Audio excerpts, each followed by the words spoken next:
In 2024, Sacha Feinberg-Mngomezulu burst onto the international scene. Springbok supporters immediately identified this young man as a generational talent. The 22-year-old came off the bench against Wales for his Test debut and happily slotted a 50-metre plus penalty to announce himself on the international stage. Soon thereafter, he was in action in the Rugby Championship against the Wallabies and the All Blacks, where he performed very well, and then injury struck. A knee injury put an end to his Rugby Championship exploits, and I've got good news. Feinberg-Mngomezulu is about to return to action for his team, the Stormers, against the Sharks this Saturday. And in my household, there's a little bit of a grudge match there because I am a Stormers fan and Mrs. Front Row Rugby supports the Sharks. But we all have our problems. And some might say Sacha had his problems with that knee injury, but the good news is that he has now fully recovered and will take his place in the Stormers team on Saturday. Now, in true warrior fashion, with that knee niggle at the time, he continued to play against the All Blacks, and as we mentioned, he performed very well against the New Zealanders. But it did cause controversy at the time. Now, why was that the case? As it emerged later, we found out that Sacha, obviously he knew about the little niggle in his knee, but he did not disclose that information to Springbok coach Rassie Erasmus. A lot of people were unhappy with Sacha for, in their view, lying to the coach. But let me address that matter here very quickly. Sacha brings creativity and vision to the Springbok side, and an ability to dictate play far beyond his years, in my opinion. And not just the Springbok team, any team that he plays in. This isn't a player who just fills a gap or fills a jersey, he elevates the entire team that he is playing in. But specifically on the injury, for which he was criticised heavily by certain sections of the Bok fan base, I want to tell you something.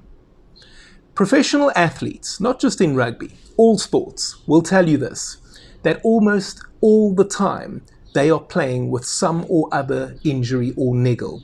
Most of the time, it's something that they believe they can play through. The pain barrier is not sufficient to keep them on the sidelines. To give you an idea, and I believe that this was true of Sacha as well, if he was literally limping and would have not been able to even walk onto the field, and I'm talking about the first test against the All Blacks at Ellis Park, he would have said something. Now, yes, as it turns out, there was a little bit of a limp in training after that, at which Rassie noticed and said, "Hey, son, what's going on there?" So don't misunderstand what I'm saying. I'm saying, like, if the guy almost needed a crutch, right? He's not going to be able to play through that. But having said that, I wonder if you guys know this. Joost van der Westhuizen, 1999 Rugby World Cup semi-final against Australia. He had damaged knee ligaments. He played through it. And he didn't tell Coach Nick Mallett about what was going on. Now, we can laud him as a warrior for playing through that pain barrier, or we might say that was very foolish of Joost.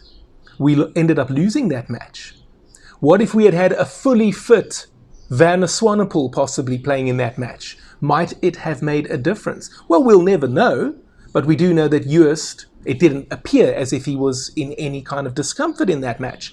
Same with Sacha. It was not visible that there was anything wrong with the young man. Further to that, and this is the part where I feel really strongly about it. Put yourself in Sacha's shoes. You're 22 years old. You've just made the Springbok side.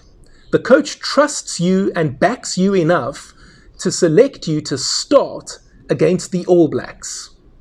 Your knee is a little bit sore, but you reckon it's nothing overly serious, you can play through this. What would you do?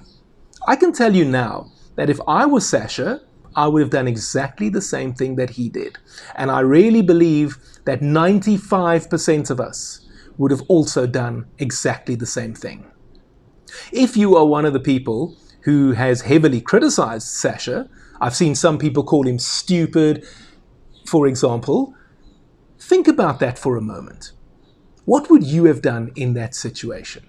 And as I say, I genuinely believe most of us would have done the same. Has he put his career in jeopardy?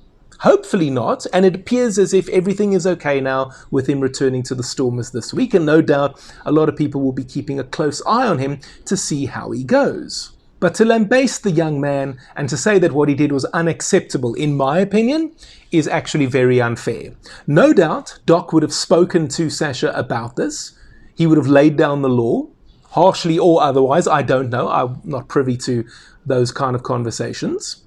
But no doubt Sacha would have learned from this, and next time he will know exactly what to do. Because also, who knew, as it turns out, he's only 22, he's inexperienced, and that is what happens. Players make mistakes, and they learn from those mistakes. Even Pieter-Steph du Toit and Eben Etzebeth made mistakes when they were youngsters in the team, believe it or not.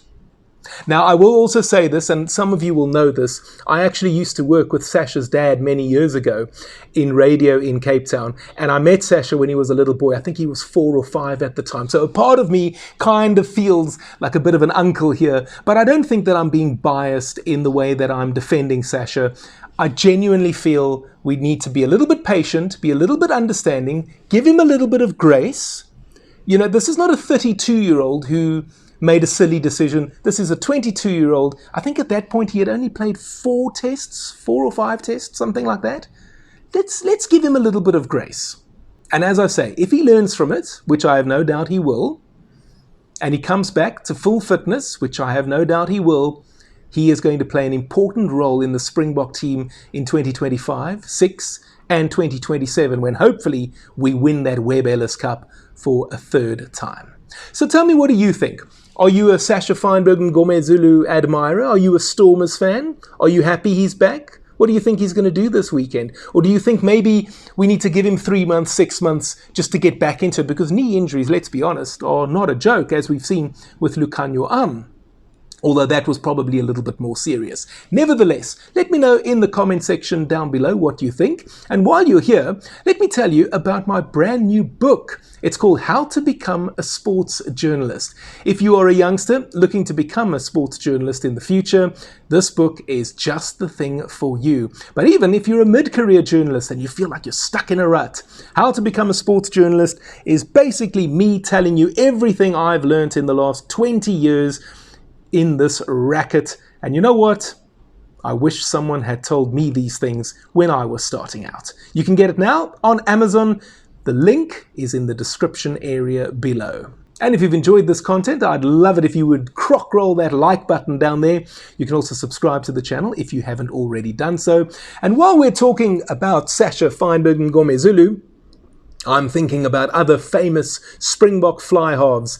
Maybe one man who was thrown in at the deep end and was never really given the correct opportunity to recover from that was Rassie du Toit.